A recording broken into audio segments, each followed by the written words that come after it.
how do you manage clients when all of a sudden, there's different specs, or, the supply chain doesn't have materials anymore? How do you handle some of those challenges? So like when something's no longer available, and man, we went through this when COVID first happened, right? Like I bet. It was insane, particularly with cabinets. I mean, cabinet plants shut down all across the United States, and, but material changes. I think that for me, it's first making sure my team figures out why is this not material changes? Sorry, for material availability, why is this material no longer available? Was it not available when the architect put it in the specifications? Was it not available when by the time the contract was signed? If it's either of those, I go to the design team. I'm like, hey man, you got to have this conversation with the owner, because this isn't on me. These materials weren't available by the time they became my responsibility.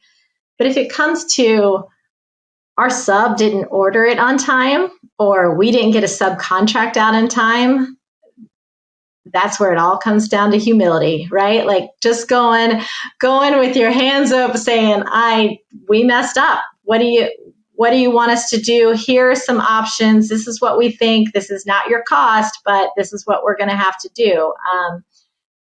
But it's about figuring out whose responsibility it is. And I think too often, a lot of people in the industry jump to blaming or saying this is going to cost more without figuring out, whose responsibility is it really? And that's something I really learned as an owner's rep on the developer side, because they'd bring me something and I'd be like, let me dig through that. And I dig back and I'm like, wait a second. No. All this timing happened. Okay. But, it's really, you've got to figure it out before you throw out those solutions and who's going to pay for it. Yeah, I can, I miss the contracting world, but for that time during COVID, I mean, that must have been so difficult. We used to have contracts that were, we'd sign up for government contracts, and they would be 5-year contracts. And, you've committed to labor rates, you've committed to fuel, materials, equipment. When everything just doubles all of a sudden, that's got to be a really hard conversation. Glad I didn't have to have it. It is. And so many contracts just weren't prepared. The contracts themselves weren't prepared in a manner to expect something like that.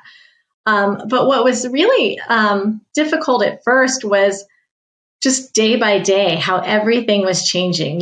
Kansas City shut down on one day and we're like, what do we do? Like, how do we do this? And then as you go through it, like it was the impacts to the schedule that you saw from the very beginning. Like this contractor just had a positive COVID case. The roofer's not going to be on site for the next however many days it was for now I'm forgetting COVID words. I'm glad that I'm forgetting COVID words, but I know. Whatever the word was when you had to be, not sabbatical. What's the word I'm thinking of? When you had quarantine. Quarantine, yeah. Quarantine. I'm so glad I'm forgetting these words. But you had to be quarantined. So like, okay, the roofer's not going to be on site for 2 weeks. Well, a roof is pretty darn important for everything else that happens. And how do you document that? And do we get time back for that? And is it really this guy and his partner, or who, it was a lot. It was, looking back, I think now I love the challenge of it, like figuring out day to day what the heck is going on, and how are we going to do this? But at the time, that was miserable. Yeah. Oh, it must have been tough. I mean, you're saying the roof isn't on the building. My head's now going to, okay, well, the drywall company's got all the drywall sitting there, and the, crew waiting. When do they start? Who's paying for their crew that's sitting on site? Same with the cabinets. They've been built. Where are they sitting? Who's paying for the storage? It must have been just difficult. Well, and for us, the cabinets in particular, they were coming out of, so I had a couple buildings going at the same time that we were using the same cabinet manufacturer, and the cabinets were coming out of Pennsylvania, and the governor of Pennsylvania just was not saying when he was going to open things back up. We couldn't tell, and the client was like, well, we have to know when they're coming. Well, we don't know when they're even going to open back up. And we weren't next in line. By the time they opened up, it should have been our slot. But by this time, there were 2 months of people that still hadn't had their cabinet made. And you have to decide at that time, does there come a point when you just shut the job down and say, we need to demob because you're just going to be paying this 2 months on the end? Or do we keep going and hopefully things miraculously get better? And it's a tough call for a client. I'm glad I wasn't on the client side either that time. Oh, for sure. I mean, yeah, they have their own set of problems as well. Mm-hmm. You need to get people in and get rent started.